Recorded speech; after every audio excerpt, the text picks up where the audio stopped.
Apa yang Allah berikan pada laki-laki? Menurut Dr. Luan Brizendin, laki-laki dan perempuan ada hipotalamusnya, tapi hipotalamus ini yang di tengah segitiga ini, laki-laki ukurannya 2,5 kali lebih luas dibanding perempuan. Nah, hipotalamus itu yang ini nih Pak. Nah tuh, ini laki-laki, lebar dia. Ya, saya sampai sekarang belum dapat gambar yang perempuan, tapi saya bisa memprediksikan perempuan nggak seluas ini. Ya, nggak ada setengah ukurannya. Kalau laki-laki 2,5 kali, 2,5 kali. Fungsinya apa Bu Aisyah hipotalamus? Banyak fungsinya. Tapi fungsi untuk perbedaan laki-laki perempuan, ini hipotalamus ini satu, pusat menjaga keamanan. Jadi anak laki walaupun senang main, dia jaga keamanan ibunya. Anak laki itu jaga ibunya sejak kecil. Jadi makanya tadi yang punya banyak anak laki itu saya bilang selamat. Anak laki itu jagain kita Bu. Dan anak laki nggak jagain bapaknya. Kenapa Bu Aisyah? Karena bawah sadarnya laki-laki walaupun dia belum belajar anatomi otak, ya ngapain ya jagain bapaknya, orang bapaknya hipotalamusnya lebih lebar juga. Kan gitu. Jadi anak bapak-bapak lebih sering jagain anak perempuannya. Itulah makanya waktu masih kecil secara gender anak laki dekat sama ibu, anak perempuan dekat sama ayah. Karena bawah sadarnya begini. Ya. Jadi ibu harus terima kasih sama anak laki-laki. Karena kalau kita nggak tahu ya, dulu saya juga keliru ya, tapi itu tadi ya saya selalu doa ya Allah mohon petunjuk supaya saya menjadi ibu bijaksana pada anak laki. Kenapa saya selalu doa begitu Pak Kurniawan? Karena saya setiap hari ngurus anak bermasalah dan laki-laki. Dan salah satu faktornya adalah karena parenting orang tuanya, wabil khusus ibunya yang nggak tahu otak laki-laki, maka anak laki dimarahin terus. Itulah kena narkoba, itulah kena LGBT, itulah dia membuli, itulah dia tawuran dan sebagainya. Gitu. Makanya saya mohon sama Allah, ya Allah kasih petunjuk saya bagaimana menjadi ibu yang anak lakinya banyak. Saya anak lakinya 4 Pak. Itulah Allah kasih petunjuk lewat ilmu tadi. Ya, tiba-tiba baca jurnal, tiba-tiba datang ke Gramedia, loh kok lihat ada buku ya male brain and female brain. Saya baca, tercerahkan, Masya Allah, Allahu Akbar, langsung saya bilang. Maka saya nggak pernah lagi marahin anak laki saya sejak itu. Dulu saya marahinnya begini, kamu nih anak laki-laki nggak tanggung jawab, mana tanggung jawab kamu? Rupanya nggak boleh digituin. Karena dari kecil anak laki-laki sudah bertanggung jawab sebetulnya. Dan ada penelitian kalau anak laki dari kecil dimarahin terus soal tanggung jawab, ya dianggap nggak jagain ibunya, dianggap nggak pernah jagain adik perempuannya apa segala macam, nanti hipotalamusnya mengkerut, maka pas nanti dia dewasa, dia sulit menjaga keamanan. Dan ada penelitian yang ekstrim, maaf, nauzubillah min zalik, maaf, hipotalamus yang mengkerut bisa merubah orientasi seksual anak laki-laki yang normal, tadinya lahir normal, ya menjadi suka sama sejenis. Nauzubillah min zalik. Ya. Jadi stop untuk marahin anak laki Bu. Mereka anak tanggung jawab. Terima kasih ya nak, udah jagain ibu. Terima kasih ya nak, udah gitu. Walaupun sambil main dia jagain kita. Saya ingat banget nih waktu saya lahiran anak kelima, itu kan anak lakinya 4 tuh udah mulai gede-gede. Itu kamar di rumah sakit, waktu saya ada orang-orang mau besuk, itu yang jagain anak laki saya. Sambil main tangannya PlayStation, game ya di tangannya itu. Ya. Setiap ada tamu, mau ngapain? Ibuku lagi tidur, mau ngapain? Om siapa? Tante siapa? Gitu dia jagain kita. Ya, itu saya dari jauh saya lihat, Masya Allah anak lakiku jagain saya. Ya, dan jangan dimarahin kalau kita dulu suka itu kan om, itu kan tante, jangan digituin, bukan gitu. Terima kasih ya nak ya, udah jagain ibu, bilangnya gitu. Nanti baru minta maaf sama tamu, maaf ya, anak laki-laki rupanya dari kecil jagain ibunya. Nah gitu ngomongnya kan asik. Paham ya? Karena nanti besarnya laki-laki jaga keamanan dirinya, jaga keamanan istrinya, jaga keamanan anaknya, jaga keamanan rumah, jaga keamanan ekonomi. Dan kalau dia bekerja untuk skup luas, menjaga keamanan orang banyak. Pimpinan-pimpinan kan memang cocoknya laki-laki untuk skup besar. Karena memang hipotalamusnya bayangkan 2,5 kali lebih lebar. Ya. Belum lagi jaga negara. Waduh, itu udah paling cocok laki-laki Pak Kurniawan. Saya mah udah langsung paham mengapa ar-rijalu qawwamuna 'alan nisa.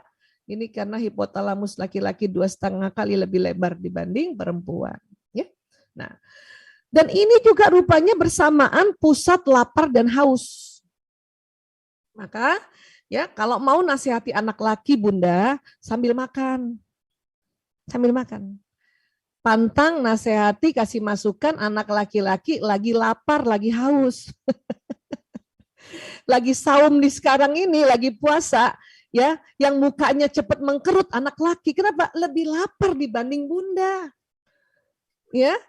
Jadi jangan dikomentarin, mukanya jelek banget, masa gitu aja lapar, udah gede, puasa dong. Yang digituin. Dia lebih lapar dari Bunda, 2,5 kali. Ya, itu juga jangan heran nanti ambil nasinya membumbung tinggi dibanding adik perempuannya. Karena ini pusat lapar dan hausnya laki-laki. Ya, makanya ya nasihatin anak laki itu tadi sambil makan atau sesudah makan. Dan kalau anak laki sedang ngerjain tugas, mendadak lapar, padahal tinggal 1 nomor lagi, terus dia bilang, Bunda, aku lapar, mending kasih makan dulu. Karena para bunda sering ngomongnya, tanggung, 1 lagi nak, 1 nomor lagi nak, tanggung, 1 nomor lagi. Iya buat bunda, karena bunda tahan lapar. Buat laki nggak tahan. Pokoknya kalau anak laki udah bilang saya lapar, itu berarti udah 1/2 jam dia tahan lapar. Oke? Nah, ini supaya paham. Dan ini juga pusat tidur. Jangan heran anak laki-laki ini ya Allahu Akbar. Kalau udah ngantuk, Bunda nasehatin selembut apapun, itu nggak denger pun. Apalagi batang otak nih. Hipotalamus nempel sama batang otak, tegang. Dia akan fight or flight. Nyerang lagi atau ngambek. Ini. Sama, para suami kalau udah di tempat tidur, Bunda ajak ngobrol malam atau pillow talk, Bunda masih ngomong, tiba-tiba suami udah tertidur, udah jangan dibangunin. Karena banyak istri-istri marah sama suaminya. Ayah gimana sih? Abi gimana? Bunda Umi masih ngomong, udah tidur. Karena bapak-bapak cepet tidur, orang ini tempat kerja juga. Pusat menjaga keamanan, berikut juga pusat tidur. Jadi ya sudah, kalau suami sudah tertidur, kita langsung bilang, Masya Allah, laki-laki banget, hipotalamusnya lebih lebar. Mending gitu. Daripada merasa dia nggak pernah perhatiin aku. Capek deh. Ya, ini. Dan juga tolong tempat tidur harus rapi, wangi, bersih. Ini ya kalau kita mau melayani suami. Urusan tempat tidur nggak main-main. Ya. Nah, ini lihat. Kalau anak laki-laki lagi ikut daring, ya ngantuk-ngantuk, tidur kayak gini. Apalagi yang remaja nih, yang SMP nih. Remaja laki-laki butuh waktu tidur sekitar 10-12 jam. Tolong Bunda nggak usah ngegas. Bunda juga nggak usah ya naik tanduk telinganya. Ini bukan anak Bunda sendiri yang begini, seluruh dunia. Tapi ketahuilah ya, dalam ilmu hipnoterapi, anak yang terkantuk-kantuk gini, ini otaknya lagi terbuka. Jadi ya, Bapak Ibu gurunya waktu daring menjelaskan, jangan salah, masuk dalam otak ini. Masuk dalam otak. Ya, saya berkali-kali meriset masuk dalam otak, asal belum sampai mendengkur. Nah, kalau mendengkur, masuk langsung keluar, nggak bisa ditahan. Tapi kalau lagi ngantuk-ngantuk gini, terkantuk-kantuk, ya, itu masuk karena gelombang otak namanya gelombang alfa dan theta masuk, ya, masuk. Ibnu Sina itu, ya, kalau kita baca bukunya Ibnu Sina, itu mendapat ilham untuk menjadi dokter dikala dia tertidur dan mimpi. Jadi dapat ilhamnya dikala mimpi. Laki-laki begitu memang. Ya. Kemudian Thomas Alva Edison, tahu Bapak Ibu Thomas Alva Edison yang menemukan lampu ya? Itu juga dalam kondisi tidur menemukan cara menemukan listrik berlampu itu. Jadi Bunda kalau lihat anaknya terkantuk-kantuk, anak laki apalagi nggak usah resah gelisah gitu ya Bun. Ya, kita doakan saja ya Allah, tambahkan ilmunya, tinggikan kecerdasannya anakku ya Allah. Mudah-mudahan otaknya dalam kondisi sedang di gelombang alfa dan theta ya Allah. Jadi enak. Kalau enggak, ini Bunda hentak dia bangun, kaget, marah. Apalagi anak remaja. Ini yang bahaya. Ya, ini yang bahaya. Nah, kalau perempuan ini ya, ini yang corpus callosum nih. Ini yang otak asli kayak gini ya. Ini di tengah ini. Dr. Roger Groski bilang corpus callosumnya perempuan lebih tebal. Ya, ini dia nih corpus callosum yang ini nih. Laki-laki ada, perempuan ada. Perempuan lebih tebal 30%. Nah, corpus callosum ini yang menghubungkan otak kiri dan kanan. Karena perempuan lebih tebal, Bapak Ibu, ya nih, ya. Maka perempuan ada kelemahannya tuh. Di awal-awal sering salah tunjuk arah tuh sering. Ya, Abi belok kanan Bi, tapi tangannya ke kiri, itu sering. Maka jangan heran ibu-ibu kalau lagi naik motor, naik kendaraan, semnya di kanan, beloknya di kiri, itu jangan heran itu. Itu karena corpus callosum perempuan lebih tebal. Jadi kiri kanannya itu susah perempuan. Ya, 88% perempuan susah baca peta di awal. Utara selatan perempuan bingung. Siapa Bunda? Coba saya pengen tanya deh. Kalau buka waze suka bingung utara mana, selatan mana ya? Kanan mana, kiri mana? Ada? Itu bukan pikun Bunda. Oh tuh ya, itu bukan tuh nih Bunda Fatan Fatin katanya saya Dok, langsung raise hand. Bunda Betty Wahyu juga begitu. Itu bukan pikun ya Bun. Itu karena kita perempuan banget, corpus callosum kita lebih tebal. Ya. Nah, tapi keuntungannya apa corpus callosum lebih tebal? Kita multitasking. Perempuan mampu mengerjakan berbagai pekerjaan yang tidak saling berhubungan dalam satu waktu. Ini perempuan banget. Nah, ini tolong ibu-ibu nih, Allah sudah kasih karunia seperti ini. Ya, kurangi mengeluh. Karena nanti Allah sudah kasih karunia multitasking yang bikin berat kita jagonya kita ini nanti makin berkurang gara-gara kita lihat suami ya enak cuman duduk-duduk doang nonton TV atau buka laptop. Itu yang ibu-ibu suka berantem tuh. Suka iri. Tuh kan? Ya, abinya cuma nonton doang tuh lihat tuh abinya cuma buka HP doang tuh. Aku lagi gitu. Itu yang bikin berat. Gimana Bunda Siti Mulyana, betul? Itu yang bikin berat karena kita iri. Padahal Allah sudah kasih begitu luar biasanya multitaskingnya perempuan. Udah nikmatin aja. Karena laki-laki kalau sudah sampai di rumah, dialah raja di rumah itu. Siapkan kursi khusus buat laki-laki, buat si Abi untuk duduk di situ. Ya. Dan dia nggak cuma sekedar duduk, dia perhatikan kok istrinya di dapur, istrinya lari-lari kasih makan anaknya, lari-lari untuk mandikan anaknya. Itu laki-laki memperhatikan. Dan Rasulullah SAW bersabda, apabila suami memandangi istrinya, maka Allah akan memandangi mereka berdua dengan penuh rahmat. Apa nggak enak tuh? Suami kita duduk, liatin kita yang kerja. Dulu saya kesel. Suka bilang gini, ayo dong ya, ikut bantuin, duduk doang, dulu. Setelah ngerti ilmu, nggak lagi kayak gitu, Masya Allah. Saya senang malah tahu kalau suamiku lihat aku kerja, ya Allah, ini Allah pasti memandangiku penuh rahmat, Masya Allah. Dan dosa berguguran, Masya Allah. Jadi Bunda nggak usah bingung, lari sana kejar anak makan satu, tuh mau mandi, masih juga harus nyetrika, masih udah biarin aja nikmati.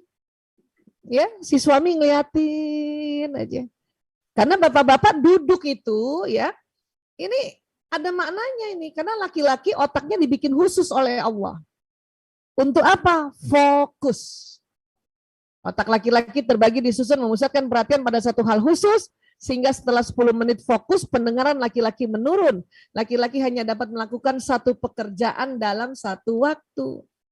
Jadi ketika laki-laki baca buku, nonton TV, pegang gadget di atas 10 menit. Saya katakan ya, di atas 10 menit ia tidak dapat mendengar apa yang perempuan katakan padanya. Abi, oh panggilan ketiga baru nengok. Mi, dengerin Mi. Pak Kurniawan langsung. Gimana Pak Gunawan? Gitu juga Pak Gunawan? Ya, panggilan ketiga. Panggilan ketiga karena sudah konsentrasi, korpus kolosumnya lebih tipis, pendengarannya fokus dan konsentrasi. Kebayang nggak? Laki-laki sudahlah matanya lurus, 10 menit ke atas telinganya ya pendengarannya fokus.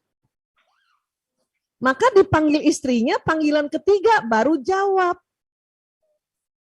Nah, waktu suami noleh, suami kaget, kenapa istri saya melotot?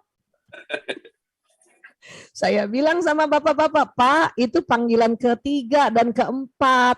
Yang istri bapak cantik manggil waktu panggilan pertama, Pak. Nah, ya, karena laki-laki emang fokus. Ngomong tuh. Memang gitu, Bu. Dan bukan cuma Pak Kurniawan yang begitu, semua laki-laki di dunia. Ya, kalau udah paham, udah ngerti, nggak usah berantem gara-gara ini. Buang waktu. Dan perempuan nanti jadi apa? Jutek. Kalau sudah jutek, jelek. Begitu juga anak laki-laki. Bila mengerjakan sesuatu di depannya, setelah 10 menit otaknya fokus, konsentrasi, dan pendengarannya menurun. Dipanggil ibunya nggak jawab, ibunya marah, direbut mainannya. Anak laki bingung. Bunda kenapa mainan aku direbut? Habis kamu bunda panggil nggak jawab. Dia bingung, kapan manggilnya bun? Karena nggak dengar. Dan buat anak laki-laki lagi asik main, bunda rebut mainannya, itu sakit hati loh. Saya nggak belain anak laki, tapi begini sesungguhnya.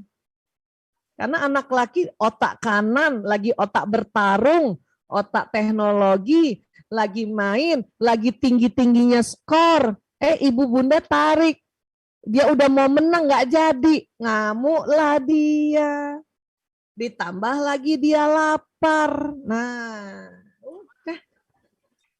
Maka kalau mau manggil anak laki, lihat kalau lagi asik nggak usah dipanggil-panggil dulu, kenapa sih? Ya nunggu aja dia taruh dulu gitu. Kalau penting-penting banget ya sudah, colek dia daripada kita teriakin. Colek. Kalau penting banget ya itu pun kalau penting. Ya, kalau enggak saya biasanya tunggu sampai anak laki-laki datang sendiri ke saya. Anak laki kalau lapar datang sendiri, orang otak laparnya lebar.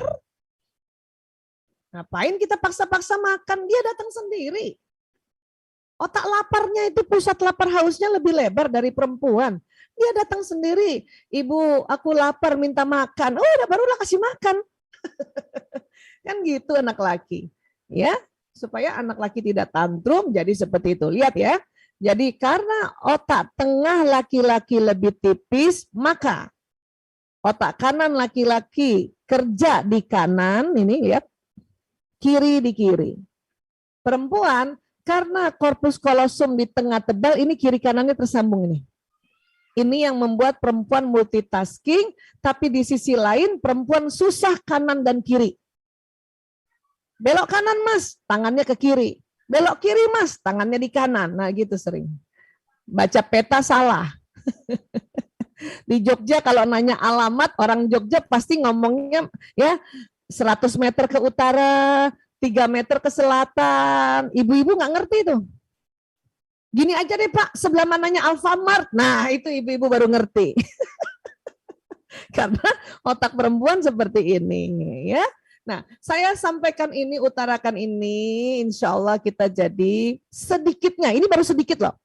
Sehingga insya Allah, karena ini sunnatullah, maka kita akan menerimanya dengan senang hati, dan konflik-konflik kecil ya yang tadinya kecil jadi besar ini bisa langsung kita tangani